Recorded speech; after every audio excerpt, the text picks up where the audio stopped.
High বন্ধুরা, welcome to football বাণী। Football বাণীর আর একটা নতুন এবং এক্সক্লুসিভ এপিসোডে তোমাদের সবাইকে স্বাগত। অনেকগুলো গুরুত্বপূর্ণ ট্রান্সফার আপডেট তোমাদের সাথে আজকের এই ভিডিওতে শেয়ার করে দেবো, তাই ভিডিওটা খুবই ইন্টারেস্টিং হতে চলেছে। পুরো ভিডিওটা দেখো, আশা করছি তোমাদের ভালো লাগবে। যারা প্রথমবার আমাদের চ্যানেলে এসেছো অবশ্যই সাবস্ক্রাইব করে নিও। ইন্ডিয়ান ফুটবলের সমস্ত ট্রান্সফার আপডেট এবং অন্যান্য আপডেট অবশ্যই তোমরা আমাদের চ্যানেলে পেয়ে যাবে। এছাড়া গেম প্লের ভিডিও তো অবশ্যই তোমরা দেখতেই পারো। তো চলো, এখানে একদমই আর কথা বাড়াচ্ছি না, সরাসরি আজকের মেন আলোচনায় যাওয়া যাক।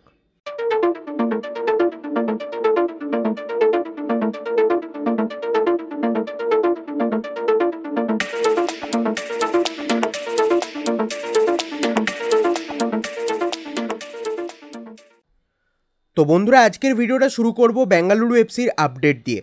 Bengaluru FC officially good bye জানিয়ে দিল তাদের দুই বিদেশি ফুটবলার, এক পেড্রো ক্যাপো মিডফিল্ডার এবং স্ট্রাইকার জর্জ পেরেরা ডিয়াজকে। এদের জায়গায় বেঙ্গালুরু এফসি নতুন কিছু বিদেশি ফুটবলারকে টার্গেট করছে এবং তাদের মধ্যে সবার আগে যে নামটা উঠে আসছে, মুম্বাই সিটি এফসির 31 বছর বয়সী Dutch defensive midfielder Yoell van Nieff. Pedro Capo perfect replacement হিসেবে ইয়োয়েল ভ্যান নিফকে কিন্তু নিয়ে আসতে চাইছে বেঙ্গালুরু এফসি। কথাবার্তা অলমোস্ট ডান, মুম্বাই সিটি এফসিও ছেড়ে দিতে চাইছে ইয়োয়েল ভ্যান নিফকে এবং Bengaluru FC almost deal done করে ফেলেছে। যে কোনো মুহূর্তেই অফিসিয়াল সাইনিং যেটা কমপ্লিট হয়ে যাবে ইয়োয়েল ভ্যান নিফের সাথে। ইয়োয়েল ভ্যান নিফ খুবই ভালো একজন ফুটবলার, ডিফেন্সিভ মিডফিল্ডে নেতৃত্ব প্রদান করেন। মুম্বাই সিটি এফসির হয়ে লাস্ট সিজনেও 23টা ম্যাচে 2টো গোল 3টে অ্যাসিস্ট করেছেন এই ইয়োয়েল ভ্যান নিফ। তো সেদিক থেকেই বেঙ্গালুরু এফসির টার্গেট লিস্টের সবথেকে বড় নাম এটাই এই মোমেন্টে, এবং ডিলটাও অলমোস্ট ডান হয়ে গেছে, যে কোনো মুহূর্তে অফিসিয়াল সাইনিং হয়ে যাবে। অন্যদিকে নর্থ ইস্ট ইউনাইটেড এফসি তাদের 27 বছর বয়সী ডিফেন্ডার দীনেশ সিংয়ের সাথে কন্ট্রাক্ট এক্সটেনশন করে নিল। 2027 সাল অবধি কন্ট্রাক্ট এক্সটেনশন হয়ে গেছে দীনেশ সিংয়ের সাথে। এটাও পুরোপুরি অফিসিয়াল, তাই তোমাদেরকে জানিয়ে দিলাম। এর পরবর্তী যে আপডেটটা দিয়ে দেবো এড্রিয়ান লুনাকে নিয়ে। 33 বছর বয়সী কেরালা ব্লাস্টার্স এফসির উরুগুয়ের অ্যাটাকিং মিডফিল্ডার, ক্যাপ্টেন কেরালার এড্রিয়ান লুনার সাথে 2027 সাল অবধি কন্ট্রাক্ট আছে কেরালা ব্লাস্টার্স এফসির। তবে এই মোমেন্টের ব্রেকিং যে আপডেট বেরিয়ে আসছে, কেরালা ব্লাস্টার্স এফসি কিন্তু এড্রিয়ান লুনাকে রাখতে চাইছে না। অর্থাৎ এড্রিয়ান লুনা, যার ফর্ম খুব একটা ভালো নেই, 22টা ম্যাচে চোট সারিয়ে ফিরেছিলেন এই সিজনে, যেখানে 22টা ম্যাচ খেলেছিলেন এবং 6টা অ্যাসিস্ট করেছিলেন কেরালা ব্লাস্টার্স এফসির জার্সিতে। তো কেরালা এড্রিয়ান লুনার থেকেও বেটার কোনো রিপ্লেসমেন্ট চাইছে, অর্থাৎ এড্রিয়ান লুনার জায়গায় ভালো কোনো ফুটবলারকে নিয়ে আসতে চাইছে কেরালা ব্লাস্টার্স এফসি। তো সেই জায়গাতেই কেরালা ব্লাস্টার্স এফসি এড্রিয়ান লুনাকে ছেড়ে দিতে চাইছে। যদিও ফর্ম খারাপ গেলেও লুনা কিন্তু একজন ক্লাস ফুটবলার, সেই কারণেই আইএসএলেরই দুটো ক্লাব এই মোমেন্টে এড্রিয়ান লুনার প্রতি ইন্টারেস্ট শো করেছে, যেখানে ISL champion Mumbai city FC এবং এফসি গোয়া, এই দুজনের নামই আছে। মুম্বাই সিটি এফসি এবং এফসি গোয়া কিন্তু সাইন করাতে ইন্টারেস্ট প্রকাশ করেছে এড্রিয়ান লুনার প্রতি। যদিও এখনও পুরো বিষয়টাই খুবই ইনিশিয়াল স্টেজে আছে, তাও তোমাদেরকে জানিয়ে দিলাম। বর্তমানে 5.6 ইয়ার মতো মার্কেট ভ্যালু এড্রিয়ান লুনার। তো লুনা যদি ক্লাব সুইচ করেন, তাহলে কোন ক্লাব সবথেকে বেস্ট হবে লুনার জন্য, সেটা অবশ্যই তোমরা নিচে কমেন্ট সেকশানে জানিও। অন্যদিকে যদি ইস্টবেঙ্গলের কথায় আসি, ইস্টবেঙ্গল বিপিন সিংয়ের সাথে 2 বছরের চুক্তিতে সাইন করে নিয়েছে। একদমই ডিল ডান। কয়েকদিন আগের ভিডিওতেই বলেছিলাম যে এই ডিলটা যে কোনো মুহূর্তে সাইনিং হয়ে যাবে। এবার এই মোমেন্টের বড় আপডেট, 2 বছরের চুক্তিতে বিপিন সিংয়ের সাথে ইস্টবেঙ্গল সই করে নিয়েছে। যে কোনো মুহূর্তে অফিসিয়াল অ্যানাউন্সমেন্ট হবে। তো ইস্টবেঙ্গল যারা ফ্যান্স আছো, তারা কতটা এক্সাইটেড বিপিন সিংকে নিজেদের ক্লাবে দেখতে, অবশ্যই নিচে কমেন্ট সেকশানে জানিও।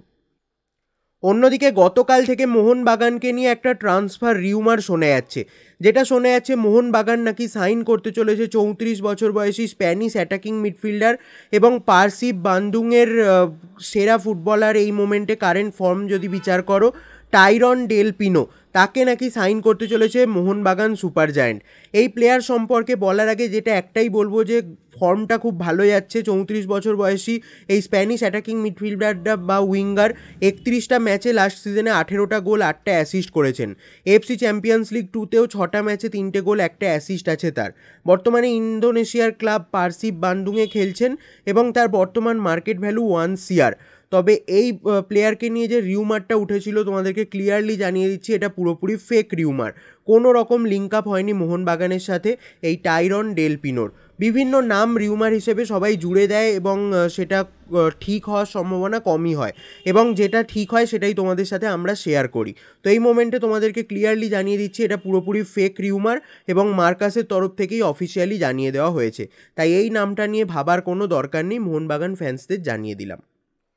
অন্যদিকে এই ট্রান্সফার উইন্ডোর একটা বড় নাম সেটা অবশ্যই মেহতাব সিং। মুম্বাই সিটি এফসির সেন্টার ব্যাক মেহতাব সিং, যাকে সাইন করার জন্য মোহনবাগান এবং ইস্টবেঙ্গল দুটো ক্লাবই অত্যন্ত ইন্টারেস্ট শো করেছে এবং দুজনেই কিন্তু মেহতাব সিংকে সাইন করতে চাইছে। তবে এই মোমেন্টের ব্রেকিং আপডেট যেটা বেরিয়ে আসছে এবং খুবই ট্রাস্টেবল সোর্স থেকে আসা আপডেট, মেহতাব সিংয়ের সাথে কন্ট্রাক্ট এক্সটেনশন করতে চলেছে Mumbai city FC. Mumbai city FC কোনোভাবেই মেহতাব সিংকে ছাড়তে চাইছে না। মেহতাব সিংয়ের সাথে 2026 সাল অবধি কন্ট্রাক্ট থাকলেও মুম্বাই সিটি এফসি একটা লং টার্ম কন্ট্রাক্ট এক্সটেনশন করতে চলেছে মেহতাব সিংয়ের সাথে। এই মোমেন্টে কথাবার্তা যেটা চলছে কত বছরের চুক্তি বাড়ানো হবে সেটা নিয়েই। অর্থাৎ মুম্বাই সিটি এফসি কোনোভাবেই ছাড়ছে না মেহতাব সিংকে এখন অবধি যতটা আপডেট। অর্থাৎ মোহনবাগান বা ইস্টবেঙ্গল কোথাও কিন্তু মেহতাব সিং আসছেন না। তবে হ্যাঁ, ট্রান্সফার মার্কেটে অনেক কিছুই পসিবল, যতক্ষণ না অফিসিয়াল অ্যানাউন্সমেন্ট হচ্ছে সব কিছুই সম্ভব। তাই তোমরা অবশ্যই ওয়েট করো, বাট আমাদের কাছে যতটা আপডেট আছে মুম্বাই সিটি এফসিতেই থাকতে চলেছেন মেহতাব সিং। অন্যদিকে মোহনবাগানের সুপারস্টার আশিক কুরুনিয়ানকে এই মোমেন্টে দুটো আইএসএল ক্লাব অফার পাঠিয়েছে। 2027 সাল অবধি মোহনবাগান সুপার জায়েন্টের সাথে কন্ট্রাক্ট থাকলেও আশিক কুরুনিয়ানকে নেওয়ার জন্য আইএসএলের দুটো ক্লাব অত্যন্ত ইন্টারেস্টেড। তো দেখা যাক আশিক কুরুনিয়ান সুইচ করেন কিনা ক্লাব। তবে মোহনবাগান আশা করা যায় তাদের এই ইম্পর্টেন্ট ফুটবলারকে কোনোভাবেই ছাড়বে না। চোট সারিয়ে ফিরছেন আশিক কুরুনিয়ান এবং ভালো পারফরমেন্সও দিয়েছেন লাস্ট সিজনে। যতটা পারফরমেন্স মানে যতটা গেম টাইম পেয়েছেন তাতে তার পারফরমেন্স কিন্তু খুবই ভালো ছিল। তো সেদিক থেকে দেখতে গেলে মোহনবাগান কোনোভাবেই আশিক কুরুনিয়ানকে ছাড়বে বলে আমার মনে হয় না। তবে হ্যাঁ, ট্রান্সফার মার্কেটে আবারও বলছি সব কিছুই সম্ভব এবং দুটো আইএসএল ক্লাব অলরেডি অফার পাঠিয়েছে আশিক কুরুনিয়ানের কাছে। তো এই ছিল আজকের আপডেটগুলো। ভিডিওটা ভালো লাগলে অবশ্যই কমেন্ট সেকশানে জানিও আর লাইক করে দিও ভিডিওটা, বন্ধুদের মধ্যে শেয়ার করতে ভুলো না। তো চলো আজকের মতো ভিডিওটা এখানেই শেষ করছি, দেখা হবে আবার পরবর্তী এপিসোডে। ততক্ষণের জন্য টাটা।